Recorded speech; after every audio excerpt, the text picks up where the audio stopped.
Hello, my name is Jerry Pittman, and it's been my privilege to serve as the board chair this last year. And what a year it has been. Last year, we canceled our annual meeting due to COVID-19. At that time, I don't think many of us thought that we'd have to do that again in 2021. But here we are. While we won't hold an in-person annual meeting due to safety concerns and pandemic protocols, your board of directors and management still wanted to provide an annual report to our members. So we hope you find these presentations informative. As I mentioned, COVID-19 has impacted your electric cooperative, just like it has impacted everyone's life around the world. Your board of directors is very proud of how our co-op employees have stepped up and managed during this pandemic. Through their planning and adjustments, they have been able to continue serving our members without missing a beat. As a member-owned cooperative, your board of directors, elected by the membership, oversees the operation of the cooperative. Even with COVID, thanks to technology, your board of directors continues to meet virtually. I'd like to acknowledge your board and the work that they do on your behalf. It is a privilege to work with all of them. In this last year, we have also updated policies, reviewed and approved budgets and work plans, and worked closely with our power supplier, Great River Energy, through two of our directors, Clay Vandy Bogart and Margaret Schreiner.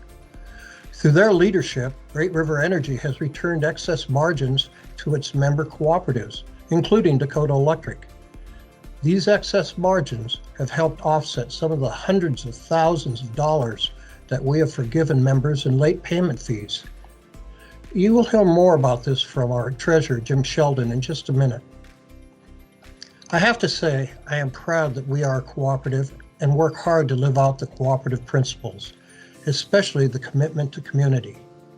This last year, with COVID having such a tremendous impact on people's lives, Dakota Electric has redirected our donations throughout our service area and targeted these donations to help as many organizations as we can.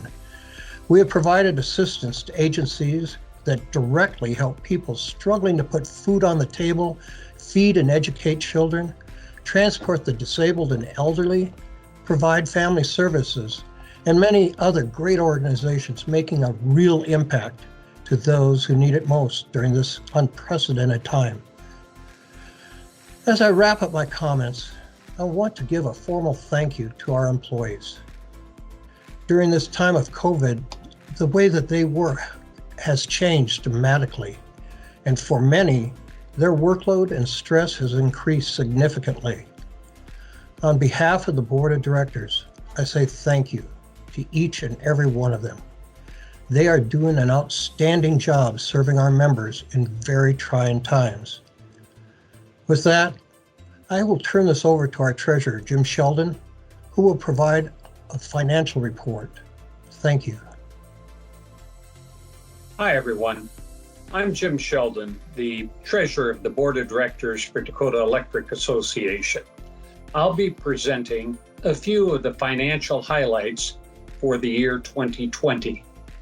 Our financial statements were audited by the CPA firm of I. Bailey, and they issued us a clean financial statement. The first slide that you'll see is the consolidated financial reports for Dakota Electric Association and our subsidiary, Midwest Energy Services. At the top of the page, you can see our sales revenue increased by $7.9 million compared to 2019. The increase resulted from implementing new rates, which were approved by the Minnesota Public Utilities Commission. The revenue increase was partially offset by lower kilowatt sales due to the adverse impacts of COVID-19 on our commercial members. That reduction in commercial sales was mostly offset by an increase in residential sales to our members who were spending more time at home as a result of the pandemic. Our operating expenses of $56.5 million were up 5.6% or $3 million from last year. Expenses were driven primarily by technology costs as our smart meter replacement project moved ahead as planned. Also, increased investment in distribution reliability and an increase in funding of bad debt reserve resulting from higher delinquent accounts due to the impact of COVID-19.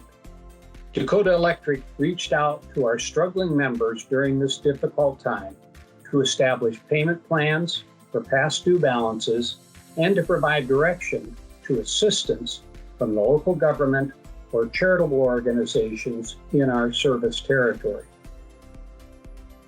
Going to the middle of the page, you can see that Dakota Electric's consolidated net operating margin for 2020 was $4.5 million, which was $4.6 million higher than 2019. The increase is due to higher sales revenue, partially offset by an increase in operating expenses compared to 2019. The next line is other income of $4.4 million. This includes allocated capital credits from Great River Energy, our power supplier, capital credits from other lenders and other organizations, and interest income. The largest portion of other income was GRE capital credits of $3.8 million. This capital credit allocation decreased $674,000 from the prior year. These capital credits are a non-cash allocation and will be received at some date in the future. We received our second GRE capital credit payment of $916,000 in March of 2020.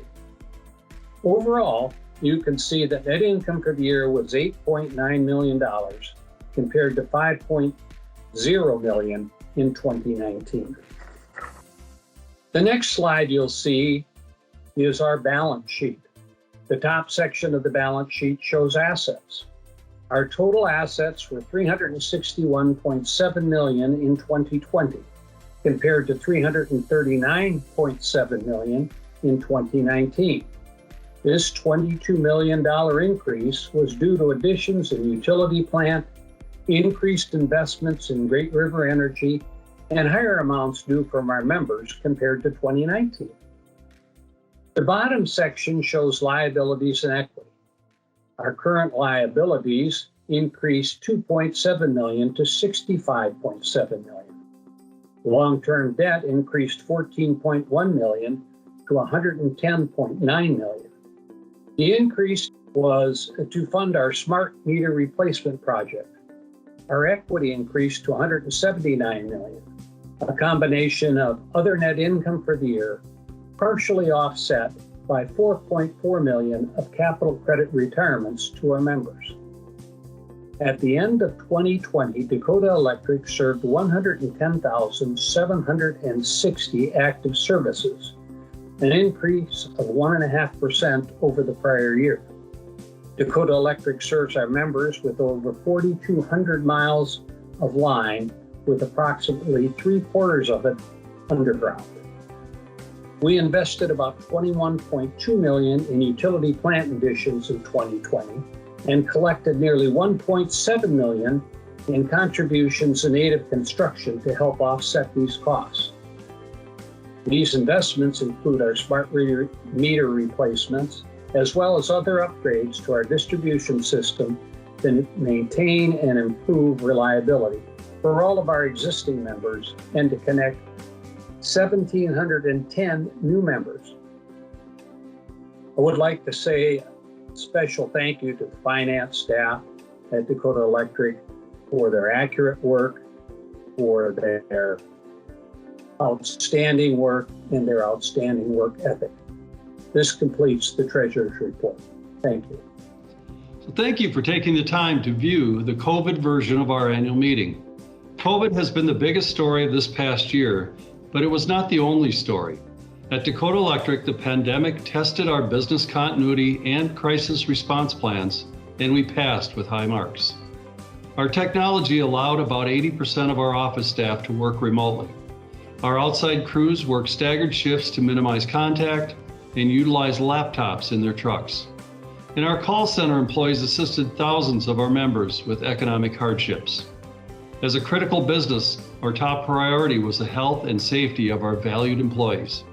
Early on, we prepared and submitted a formal pandemic response plan to the state of Minnesota.